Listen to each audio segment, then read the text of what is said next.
सभी को जय श्री कृष्ण। आज मैं एक नया टॉपिक लेकर के आया हूं कि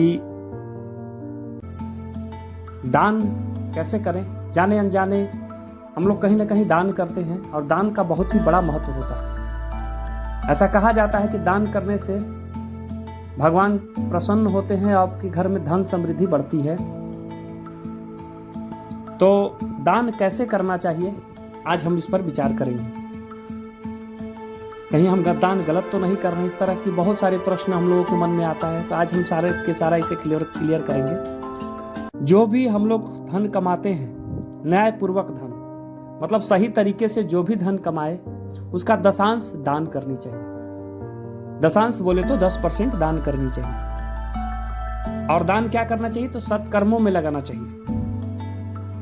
और आप कहीं दान कर रहे हैं या कहीं सत्कर्म में लगा रहे हैं, उस पैसे को कहीं अनाथालय में दे रहे हैं या किसी जरूरतमंद व्यक्ति को दे रहे हैं, और आपका घर परिवार, पुत्र पत्नी, कोई भी व्यक्ति अगर मना करता है या उससे घर में किसी तरह का कोई विवाद होने लगता है, तो वह दान करने से उस व्यक्ति के जीवन में दुख तो आते ही हैं, मरणोपरांत भी उस व्यक्ति को काफी दुखित होना पड़ता है। तो दान की एक विधि। दूसरी विधि में, यदि किसी को दान देना है तो आप उसके घर पे जाके दान दें। इससे आपको पूर्ण फल की प्राप्ति होती है। अगर आप उस व्यक्ति को अपने घर बुलाते हैं और फिर दान देते हैं तो मध्यम मतलब आधा फल आपको प्राप्त होता है।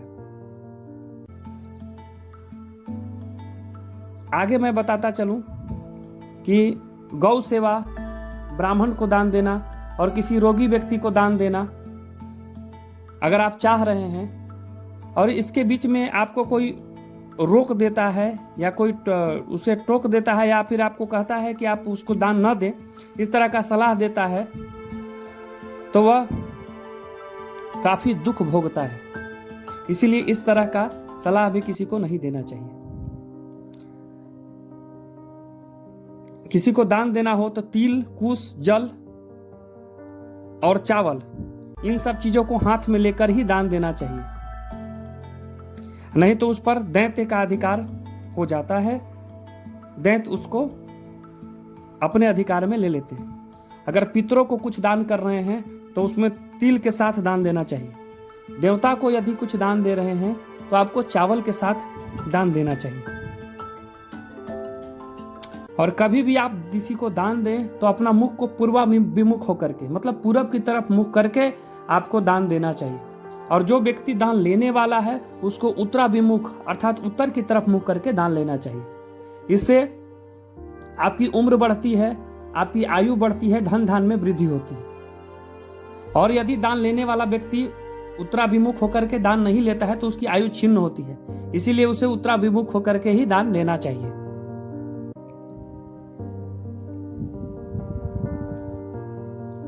अन्न, जल, घोड़ा, गाय, वस्त्र, सैया, छत्र और आसन, इन सभी वस्तुओं का दान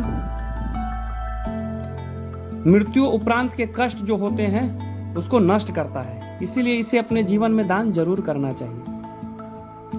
गाय, घर, वस्त्र, सैया तथा कन्या, इसका दान एक व्यक्ति को अपने जीवन में जरूर करनी चाहिए। आगे मैं आपको बता दूं, यदि आप किसी रोगी की सेवा करते हैं, देवताओं का पूजन करते हैं और ब्राह्मण के पैर धोते हैं, तो इतना करने मात्र से आपको गोदान का फल प्राप्त होता है। तो अगर ऐसा मौका मिले तो जरूर करना चाहिए। किसी निर्धन व्यक्ति, अनाथ व्यक्ति, गूंगे या विकलांग तथा रोगी मनुष्य की सेवा के लिए जो धन आप दान में देते हैं उसका महान पुण्य प्राप्त होता है।